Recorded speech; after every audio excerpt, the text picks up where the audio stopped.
Think back to the 70s high street. Amidst the diesel fumes, one silhouette stood out: the Bedford CF. It was our milk float, our ambulance, and our ice cream van. But today, this British icon has vanished. Was it a failure of engineering, corporate neglect, or did the tinworm claim them all? This is why the Bedford CF simply disappeared. By the late 1960s, the British motoring landscape was changing. For years, the Bedford CA, with its split windscreen and pug-nosed front, had been the king of the light commercial world. But it was a product of the 50s, and it was beginning to show its age. When Ford launched the Transit in 1965, it didn't just move the goalposts, it changed the entire game. Bedford, the commercial arm of Vauxhall and General Motors, knew they needed a radical response. In November 1969, that response arrived: the Bedford CF. To the British public, it looked like the future. While the Transit was boxy and functional, the CF was sleek and stylish.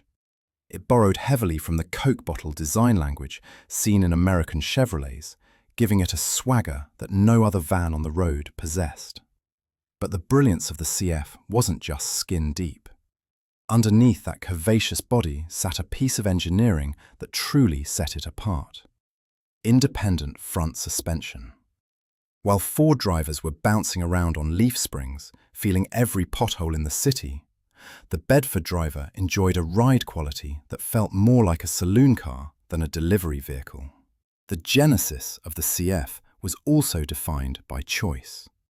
Bedford offered it in two wheelbases and a variety of payloads, powered by the punchy overhead cam engines from the Vauxhall Victor.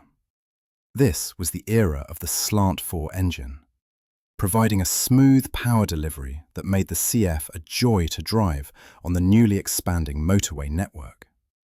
Perhaps the most iconic feature, however, was the optional sliding cab doors. In an age before health and safety dominated the design room, a delivery driver could slide the door back, hook it open, and drive with the breeze blowing through the cab. It was practical, it was cool, and for a few glorious years, it made the Bedford CF the most advanced van in Europe. It wasn't just a tool for work, it was the gold standard of British engineering.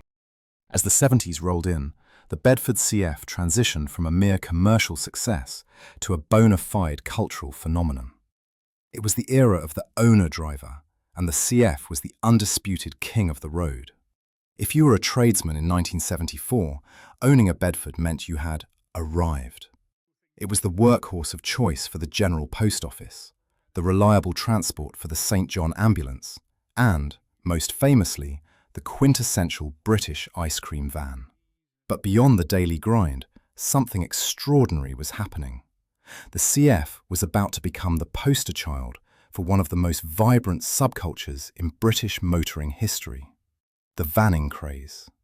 Inspired by the custom van scene in California, British enthusiasts took the CF and turned it into a rolling piece of art.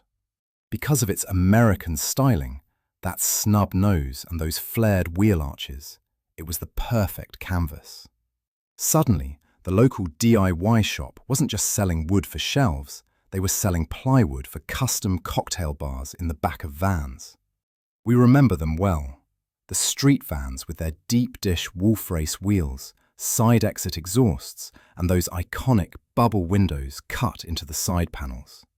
Inside, it was all about the shag pile carpeting, swivel seats, and a sound system that could be heard 3 streets away. These weren't just vehicles, they were an extension of the owner's personality. The Bedford CF didn't care if you were delivering milk or heading to a weekend van-in at a muddy field in Brands Hatch. It handled both with a sense of style that the Ford Transit simply couldn't match. At this peak, the CF was untouchable. It was the most human of vans, approachable, customizable, and remarkably comfortable. It was the vehicle that moved Britain through the 3-day week and the long, hot summers of the mid-70s. It felt like the Bedford era would last forever. But as the decade drew to a close, the clouds were beginning to gather over the Luton plant. The very thing that made the CF so stylish, its complex, curvaceous panels, was about to become its greatest weakness. As the 80s arrived, the mood changed. The flares and disco funk faded, replaced by new wave and a colder economic reality. While Ford was relentlessly updating the Transit, refining it into a modern aerodynamic machine, Bedford seemed stuck in time. The CF, once the futuristic challenger, was beginning to look like a relic.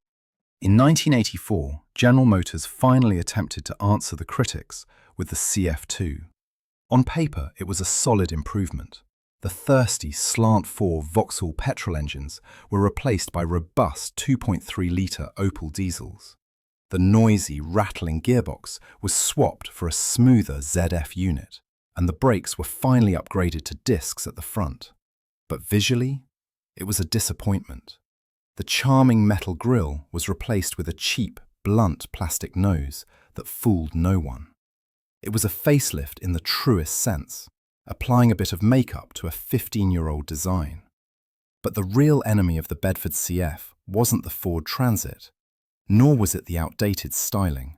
The true enemy was invisible, hiding inside the very metal itself. We called it the tinworm, and for the CF, it was a death sentence. The problem lay in the CF's complex construction. Unlike the simple ladder chassis of its rivals, the CF utilized a unibody design with intricate box sections and subframes.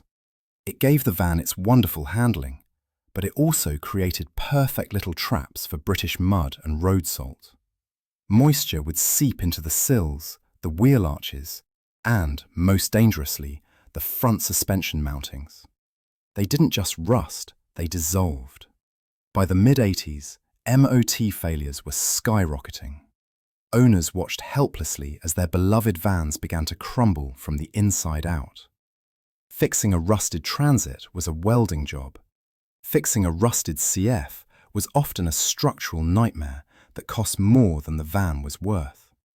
Simultaneously, the management at Luton seemed to lose their nerve. Instead of investing in a ground-up replacement, General Motors began looking east. They introduced the Bedford Midi, a rebadged Isuzu van.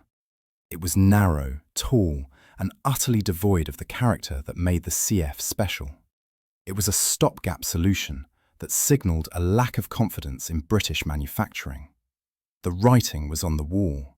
The rust was eating the metal, and corporate apathy was eating the brand. The end was no longer a possibility, it was inevitable. The end, when it came, was unceremonious. In July 1987, after a production run of nearly 18 years, the last Bedford CF rolled off the line at Luton. There was no grand parade, no national outcry. The factory, once the beating heart of British commercial vehicle manufacturing, was already pivoting. General Motors had committed to a joint venture with Isuzu, forming IBC Vehicles. The grand American-style Bedford was out. The narrow Japanese-designed Midi and the tiny Rascal were in.